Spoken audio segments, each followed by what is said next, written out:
यानी नवंबर महीने के आखिर तक कर दिया जाएगा।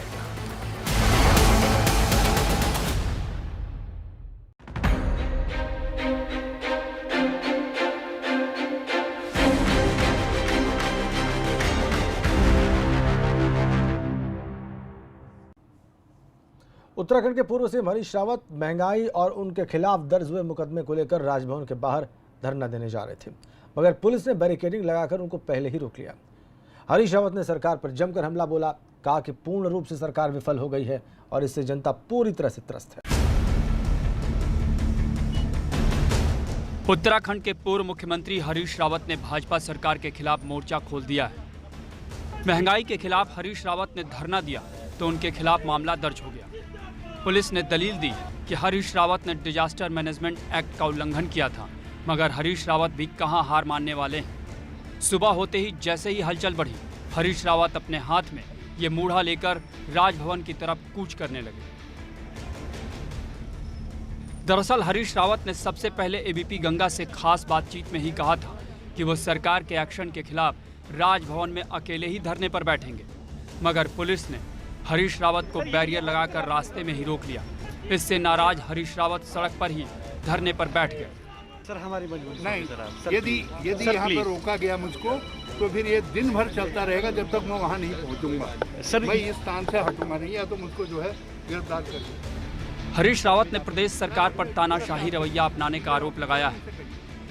एक प्रतीकात्मक विरोध था मेरा कि आप लोकतंत्र की हत्या कर रहे हैं, और जब मैं आया तो मैं हाथी बड़कला से अकेले चल करके, एक लोग जो गाड़ी में ला रहे थे वो लोग थे, और मैं अपना मोड़ा खुद लेकर के बड़ा आगे विजयनगर के पास में मुझे पुल पर रोक दिया गया। हरीश रावत का आरोप है कि उनके खिलाफ सोशल डिस्टेंसिंग का झूठा मामला दर्ज किया गया है, जबकि कहीं पर भी सोशल डिस्टेंसिंग का उल्लंघन नहीं हुआ है। मैं क्वारंटाइन से निकला था तो बाहर धन्यवाद देने शिव जी को मैं रायपुर गया, और कार्यकर्ताओं से मैंने कहा भाई बैलगाड़ी में ले जाओ ताकि मैं जो है वहाँ भगवान शिव को धन्यवाद दे सकूं। अकेले गया था तब। अभी कुछ रोज पहले ही देहरादून में कांग्रेस प्रदेश अध्यक्ष प्रीतम सिंह समेत पार्टी के कई बड़े नेताओं के खिलाफ मामला दर्ज हुआ था। अभी एक रोज पहले हरीश रावत के खिलाफ भी ऐसी ही कार्रवाई हुई, मगर कांग्रेस सवाल पूछ रही है कि सिर्फ मुकदमे विपक्ष के नेताओं पर ही क्यों हो रहे हैं। भाजपा प्रदेश अध्यक्ष बंशीधर भगत कुछ दिनों पहले रामनगर में लोगों की भीड़ के बीच पहुंच गए थे। उन पर सरकार ने कोई एक्शन क्यों नहीं लिया? सतपाल महाराज को लेकर भाजपा सरकार क्यों खामोश रही? मैं तो एक साधारण इंसान हूँ, शस्त्र विहीन, अस्त्र विहीन, धन विहीन, बस केवल मन के भाव हैं।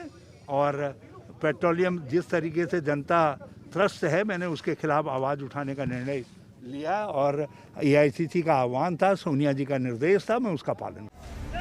उत्तराखंड में कांग्रेस विपक्ष की भूमिका में है। जाहिर है जनता से जुड़े मुद्दों को उठाने के काम भी विपक्ष की जिम्मेदारी है। जिस तरह से विपक्ष के नेताओं पर मुकदमे दर्ज हुए हैं, उसे हरीश रावत लोकतंत्र की हत्या करार दे रहे हैं। लोकतंत्र की जिस तरीके से उत्तराखंड में हत्या हो रही है, उसके प्रति लोगों का ध्यान जाए, लोगों की आवाज़ बुलंद हो। बात बढ़ते बढ़ते यदि सोशल डिस्टेंसिंग का पालन नहीं हो पा रहा तो इसके लिए हरीश रावत दोषी नहीं है, इसके लिए दोषी त्रिवेंद्र सिंह रावत। बढ़ती महंगाई के विरोध में विपक्ष इन दिनों सूबे की त्रिवेंद्र सरकार के खिलाफ सड़क पर है। सूबे में अलग अलग जगह पर प्रदर्शन हो रहे हैं। विपक्ष की सरकार से नाराजगी इस बात को लेकर है कि सरकार उसके सवालों का जवाब देने के बजाय मामले को डाइवर्ट कर रही है। देहरादून से विनोद कुमार की रिपोर्ट, एबीपी गंगा।